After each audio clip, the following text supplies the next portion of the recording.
Toista itseään YouTube-kanavasta terve. Tänään mä esitän teille mun puukot ja niiden kuoret. Laittaa paikasta puukosta. Tässä on tämmönen toisessa maailmansodassa isä osti tän joltakin vanhalta tyypiltä. Toisessa maailmansodassa käytetty puukko. Joku semmonen sotilas käytti tätä. Ja tää on tämmönen puusta tehty, todella hienoa puuta. Puusta tehty messinkitylpät. Messinkiä. Tämä on messikkiä. Tässä on rautaa. Tämä terä on rautaa. Tää on tylppää tää terä. Todella tylppä terä. Ja terät on melkein pitkä aikaa. Sitten tässä on tämmönen irlantilainen linkkuveitsi. Tän pystyy kääntämään tosta. Eikä terä, mutta enpä. Joo, tämmönen. Se voitte kääntää lopullisesti, mutta mä varmaan kohta mä näytän. Tää on siis tää terä on tehty. Tää on todella terävä tää terä. Hyvin terävä. Siis irlantilaiset käyttää tätä paimentolaistappeluissa.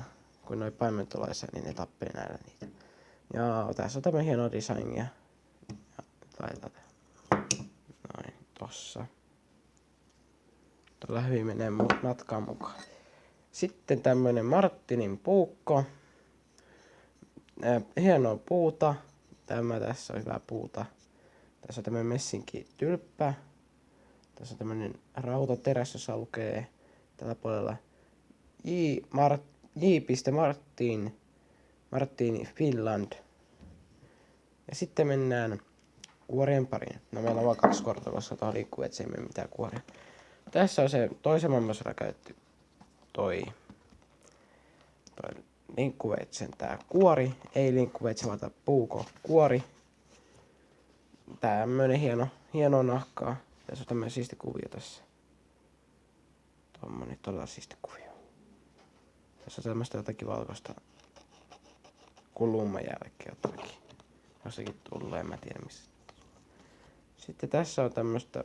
Tässä on ollut noita ampumamerkit. Kultainen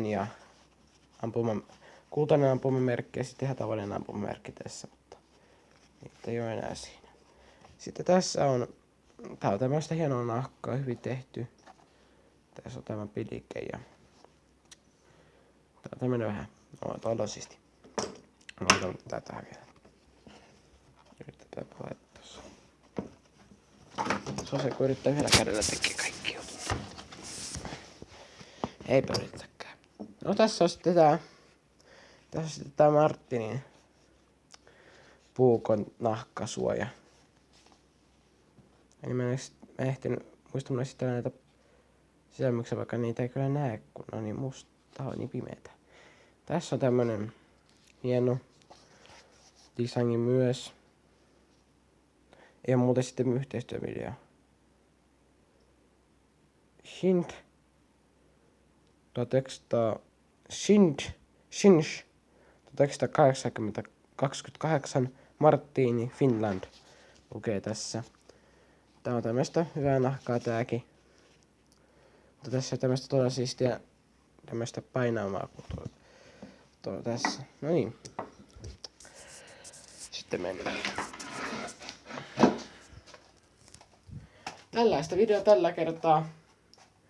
Muistakaa tykätä ja tilata tämä kanava, koska se merkitsee todella paljon mulle.